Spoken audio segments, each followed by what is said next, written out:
여러분 안녕하세요. 서유리 채널의 서유리입니다. 오늘은 지난 영상에 이어서 일확천금이나 인생 역전이 우리의 바람처럼 과연 가능한 것인가에 관한 이야기를 해보려고 하는데요. 아직도 많은 사람들은 돈이 움직이는 패러다임이 이렇게 달라졌음을 모른 채 자나깨나 앉으나서나 대박을 꿈꾸고 있죠. 오늘은 다양한 인생 역전의 사건들 중에서 가장 핫하고도 대표적인 케이스인 로또 당첨에 대해서 한번 생각을 해보기로 하죠. 흔하게 일어나지도 않을 일이지만 당첨이 되었다고 가정을 해보는 거예요. 당첨 후에 일어나는 일들의 양상을 대충 분류를 해보면 몇 가지로 요약을 할 수 있을 것인데요. 첫 번째는 나를 만신창이로 만들어 놓은 후에 돈은 소진이 되는 경우예요. 이 경우에는 당사자가 많은 돈이 생겼다는 이유로 일상생활 자체를 접고 아예 다른 삶을 살기 시작하는데요. 흥청망청 되는 대로 돈을 뿌리고 다니며 쓰다가 얼마 후에 알거지가 되어서 예전만도 못한 신세로 전락하는 경우도 종종 있죠. 또는 다니던 직장을 때려치우고 사장님 소리를 듣고 싶은 마음에 누군가의 말에 현혹이 되거나 해서 잘 알지도 못하는 분야의 사업에 뛰어들었다가 망하는 경우도 많고요.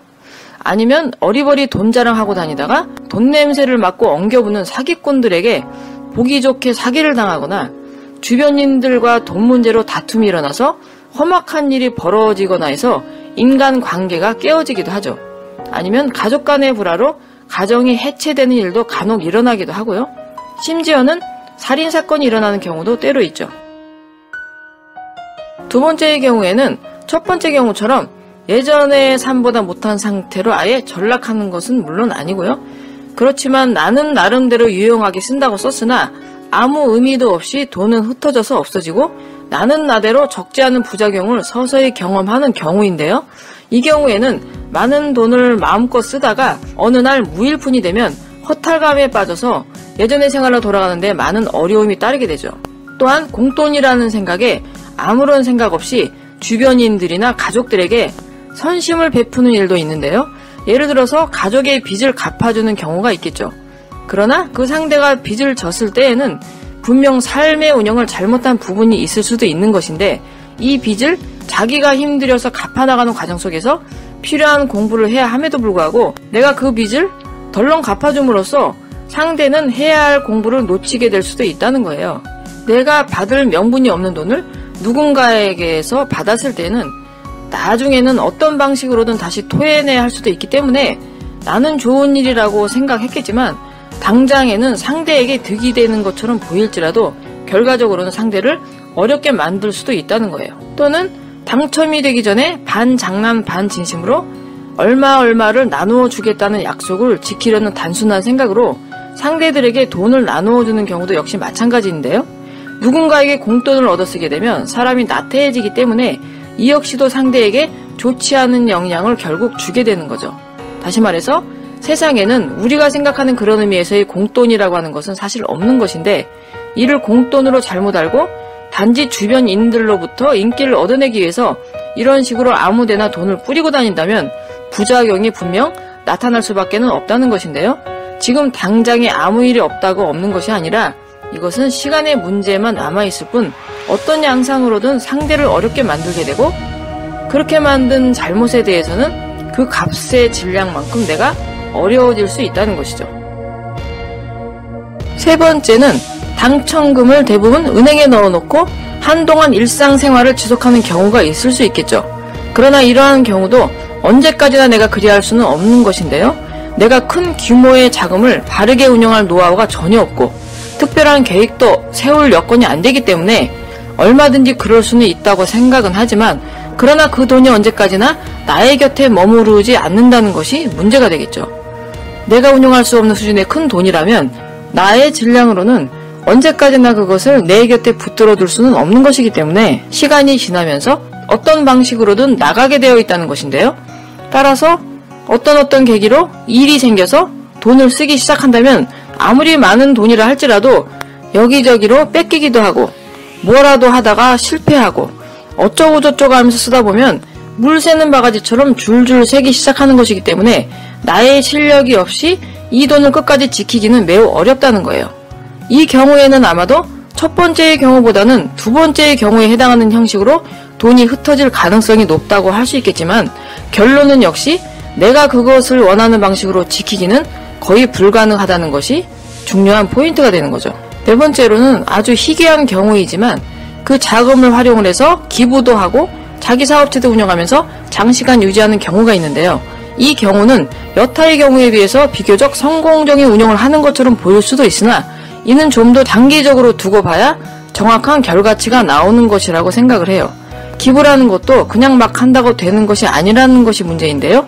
해당 단체에 대해서 바르게 운영이 되는 단체인지 우선 잘 알아보고 기부금이 활용이 되는 과정에 내가 직접 참여를 해서 같이 노력하는 방식으로 되어야 함에도 불구하고 잘 알아보지도 않고 대충 아무 단체에다 돈을 기부해서 해당 단체가 엉뚱한 짓을 하게 만드는 데에 내가 일조를 했다면 나도 그 책임을 면할 수 없는 것이기 때문에 그로 인해서 내가 분명히 어려워질 수 있다는 것이고요.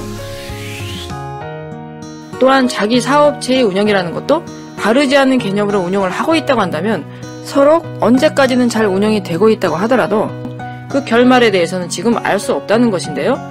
도박을 할 때 자리를 털고 일어날 때가 되어야 그 결과치를 알 수 있다는 말처럼 이도 역시 끝까지 가봐야 알 수 있다는 것이죠. 왜냐하면 멀쩡하게 잘 돌아가던 기존의 기업들도 이제는 바른 이념 장착이 안 되어 있고 사적인 욕심으로 돌아가는 경우라면 언제든지 망하는 길로 들어갈 수밖에 없는 시대가 왔기 때문에 내가 바르게 하고 있지 않다고 한다면 이도 역시 그 결말을 결코 장담할 수는 없다는 거예요. 결국 로또 당첨이라는 사건은 과거의 삶 속에서 심어진 인과의씨가 현재의 삶 속에서 열매가 맺어짐으로써 일어났든 아니면 나의 욕심이 크다 보니 사회의식으로 움직이는 조상신이 나를 도와서 일어났든 간에 우리의 간절한 바람과는 달리 이로 인한 인생 역전이 대부분 일어나지 않는다는 것이고요.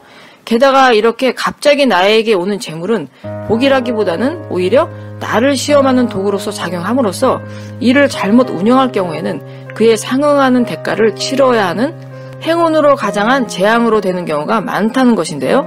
만약 이러한 행운이 나에게 뜻하지 않게 찾아왔다 하더라도 이런저런 어려움을 겪지 않으려면 돈이 무엇인지에 대한 기본적인 공부가 평소에 되어 있어야 그나마 큰 화를 면할 수 있다는 것이고요. 그러나 그러한 공부가 되어 있는 경우는 아직 많지 않을 것이기 때문에 10중 8구 득보다는 실이 훨씬 많은 결과를 초래할 수밖에 없다는 결론이 나오는 거죠. 복권 당첨금이건 주식으로 인해 벌어들인 떼돈이건 길 가다 주운 돈이건 사업으로 벌어들인 돈이건 내가 알뜰살뜰 모은 돈이건 간에 근본적으로 돈이라는 것은 사적인 질량이라기보다는 궁극적으로는 사회의 공익에 쓰여져야 한다는 공적인 성질의 것이라 할 수 있다는 말씀을 드렸는데요. 이를테면 돈이라는 것은 암암리에 약속이 되어져 있는 사회공익재단의 기금과도 같다는 것이죠. 내가 이러한 기본 개념도 장착이 되어 있지 않은 상태에서는 수중의 경제를 가지고 아무리 잘 운영을 한다고 해도 결국에는 나를 이롭게 하지도 못하고 사회를 어지럽히는 역할을 하게 될 뿐이라는 것이에요. 따라서 돈 욕심으로 대박을 꿈꾸거나 주식을 하거나 복권에 목숨 걸거나 강원을 랜드에 가서 인생을 탕진하거나 하는 대신에 사회의 책임감 있는 일인으로서의 역할을 하기 위해서 나를 갖추려는 노력을 함으로써 공인으로 거듭나지 않는다면 나의 삶이 상향 조정되는 일은 결코 일어나지 않는다는 이야기죠. 이와 같이 미래의 시대에는 최소한 공과 사를 명확하게 분별할 줄 아는 자, 그리고 더 나아가서 돈이 공적인 에너지 질량이라는 것에 대해서 이해하고 있는 자, 그리고 시대가 요구하는 수준으로 거듭나기 위해 노력하는 자에게 노력하는 만큼의 경제가 주어질 것이라는 것이죠. 그래야 실력을 갖춘 자들이 애초의 목적에 맞게 경제를 운영을 하게 되고 그렇게 함으로써 사회에 이익이 되는 방향으로 돈을 움직여서 많은 사람들에게 그 혜택이 돌아가도록 만들어낼 수 있기 때문인데요. 예를 들자면 이런 거죠. 자식들을 키우는 부모의 입장에서 자식에게 돈을 줄 때에는 자식의 나이와 그에 따른 분별력을 감안을 해서 돈을 주겠죠. 철없는 초등학생에게 한 달에 몇백만 원의 용돈을 주거나 1년치의 용돈을 알아서 쓰라고 한꺼번에 주지는 않는다는 얘기죠. 그렇게 되면 아이는 자기의 본분을 망각하고 그 돈을 가지고 쓸데없는 일만 벌이며 다닐 것임을 너무도 잘 알기 때문이겠죠. 그러나 아이가 자라서 바른 분별을 하게 되고 많은 액수의 돈도 규모 있게 알아서 잘 쓸 수 있게 되었을 때는 그에 맞게 용돈을 주는 것과 같이 대자연이 우리를 키우고 다룰 때에도 같은 이치가 적용이 된다는 것인데요. 영적인 수준이 낮아서 이기의식으로 사는 자들에게 필요 이상의 돈을 주면 자신도 망치고 사회도 어지럽히는 결과만을 초래하기 때문에 굳이 그런 일을 하지 않는다는 것이고요. 그러나 이따금씩 그런 일이 일어나는 것은 다른 목적으로 일어나는 일이라 할 수 있는데요. 이를테면 공부를 시키기 위해서 일부러 그렇게 하는 경우가 있을 수 있겠죠. 어떤 명분으로 타격을 주기 위해서 손을 뒤로 한껏 제쳤다가 속도를 붙여서 강하게 후려치는 것과도 같이 돈을 많이 주었다가 어느 시점에 가서 한 번에 거두어감으로써 아픔을 주고 그럼으로써 잘못한 일에 대한 대가를 치르게 하기 위한 목적 등으로 일어나는 경우가 아마도 대부분일 것이라고 생각을 해요. 오늘은 이렇게 인생 역전에 대한 이야기를 해보았는데요. 시대가 바뀌었고 그에 따라 돈의 운영 방식이 완전히 바뀌었다는 것을 깊이 인지함으로써 헛된 망상을 쫓아가느라 우리의 귀한 시간을 허비하지 않았으면 하는 바람으로 저의 생각을 정리해 보았어요. 오늘의 내용은 여기까지고요. 지금까지 시청해 주셔서 대단히 감사합니다.